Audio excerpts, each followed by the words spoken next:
السلام علیکم دوستو، ایک بار پھر سے آپ کا خیر مقدم ہے ہمارے یوٹیوب چینل دین کی باتیں میں۔ دوستو، خوشی کے آداب کیا ہیں؟ آداب زندگی میں اس کے بارے میں بہت اچھی طرح سے بتایا گیا ہے، کیونکہ جب انسان کو کوئی خوشی آتی ہے یا کوئی غم آتا ہے تو علماؤں نے کتابوں میں اس کو اچھی طرح سے ظاہر کیا ہے۔ نمبر 1، خوشی کے موقع پر خوشی ضرور منائیے۔ خوشی انسان کا فطری یعنی سوبھاوک تقاضا اور ضرورت ہے۔ دین فطری ضرورتوں کی اہمیت کو محسوس کرتا ہے اور کچھ فائدہ مند حدوں اور شرطوں کے ساتھ ان ضرورتوں کو پورا کرنے پر ابھارتا ہے۔ دین کبھی یہ پسند نہیں کرتا کہ آپ بناوٹی وقار یعنی بڑا پن، انچاہی سنجیدگی، ہر وقت کی مردہ دلی اور دکھی چہرہ بنائے رکھنے پر اپنے کردار یعنی چرتر کی کوشش آکرشن کو ختم کر دے۔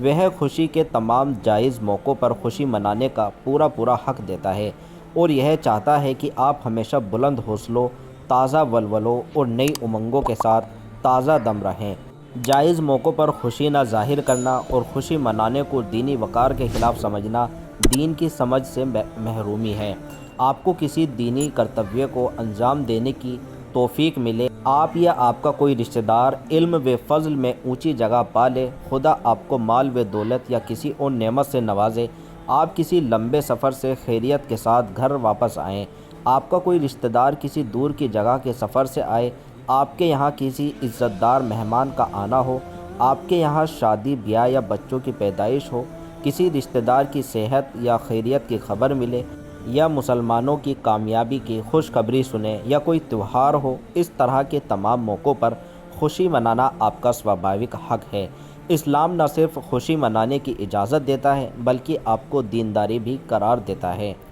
حضرت کعب بن مالک رضی اللہ تعالیٰ عنہ کا بیان ہے کہ جب اللہ نے میری توبہ قبول کر لی اور مجھے خوشخبری ملی تو میں ترنت نبی صلی اللہ علیہ وسلم کی خدمت میں پہنچا۔ میں نے جا کر سلام کیا۔ اس وقت نبی صلی اللہ علیہ وسلم کا چہرہ خوشی سے جگمگا رہا تھا اور نبی صلی اللہ علیہ وسلم کو جب بھی کوئی خوشی حاصل ہوتی تو آپ کا چہرہ اس طرح چمکتا جیسے چاند کا کوئی ٹکڑا، اور ہم آپ کے چہرے کی رونق اور چمک سے سمجھ جاتے کہ آپ اس وقت بہت ہی خوش ہیں۔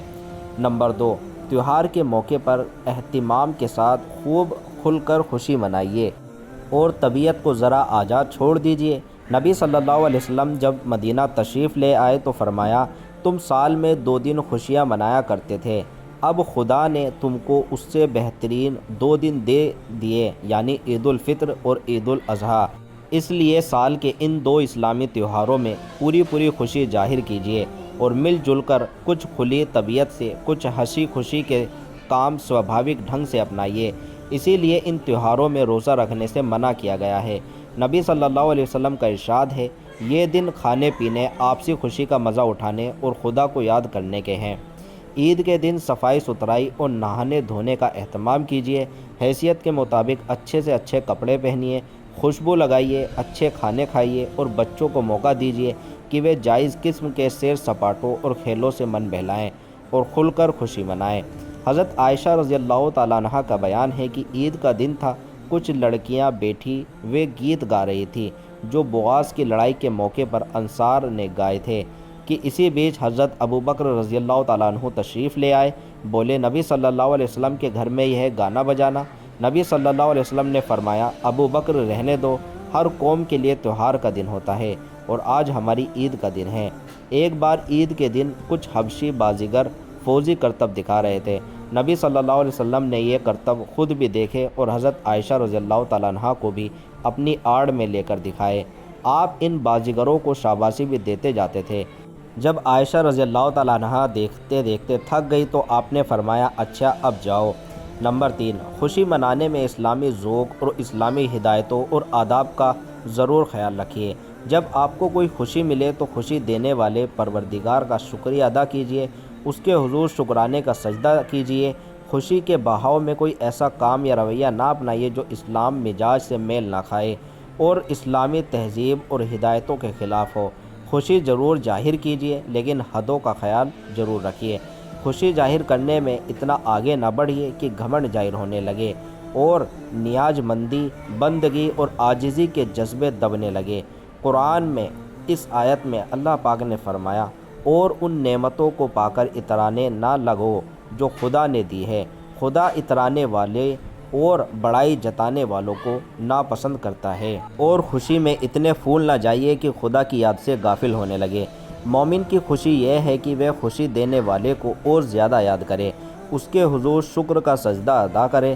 اور اپنے کاموں سے، باتوں سے خدا کے فضل و کرم اور عظمت و جلال کا اور زیادہ اظہار کرے۔ رمضان کے مہینے بھر کے روزے رکھ کر رات میں قرآن کی تلاوت اور تراویح کی توفیق پا کر جب آپ عید کا چاند دیکھتے تو خوشی سے جھوم اٹھتے ہیں کہ خدا نے جو حکم دیا تھا آپ خدا کی مدد سے اسے پورا کرنے میں کامیاب ہوئے، اور ترنت اپنے مال میں سے اپنے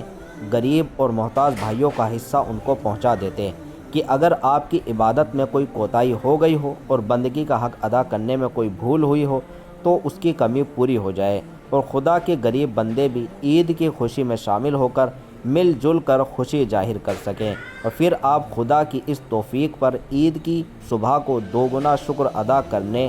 اپنی خوشی صحیح ظاہر کرتے ہیں۔ اور اسی طرح عید الاضحیٰ کے دن حضرت ابراہیم اور حضرت اسماعیل کی مہان اور بے مثال قربانی کی یاد منا کر اور قربانی کے جذبے سے اپنے سینے کو بھرا پا کر سجدہ شکر بجا لاتے، اور پھر آپ کی ہر ایک بستی میں سارے گلی کوچے اور سڑک اللہ اکبر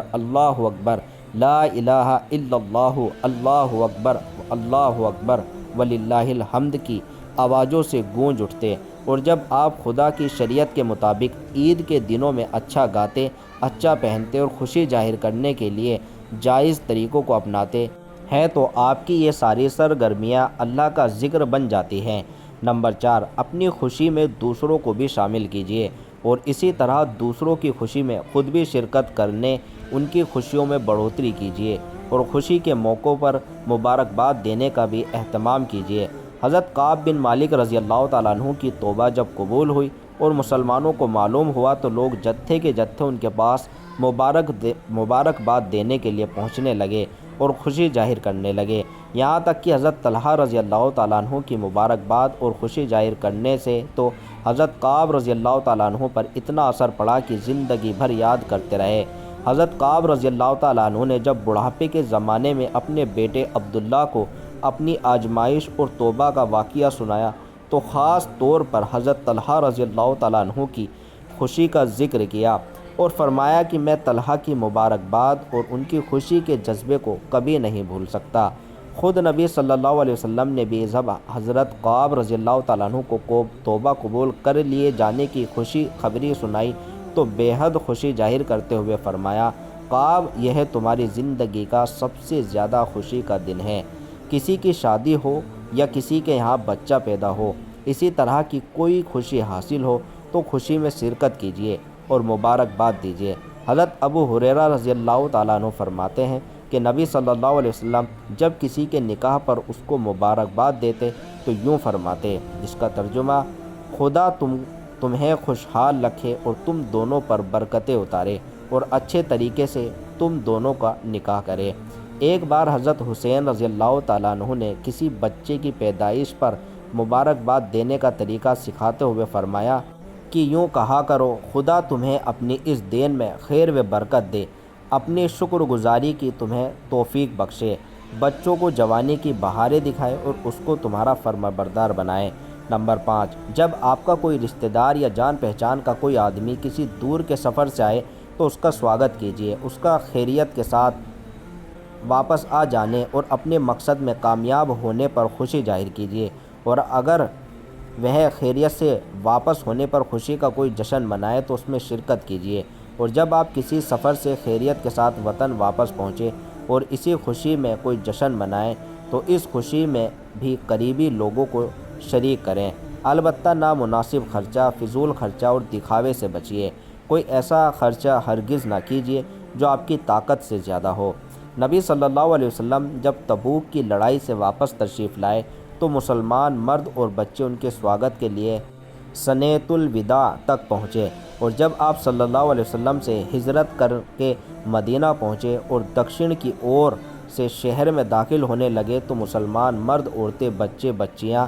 سبھی آپ کا سواگت کرنے کے لیے نکل آئے تھے، اور انصار کی بچیاں خوشی میں یہ گیت گا رہی تھی جس کا ترجمہ ہے، آج ہم پر 14ویں کا چاند نکلا، دکشنی پہاڑی سنیت الوداع سے۔ ہم پر شکر واجب ہے اس دعوت و تعلیم کا کہ دعوت دینے والے نے ہمیں خدا کی اور بلایا۔ اے ہمارے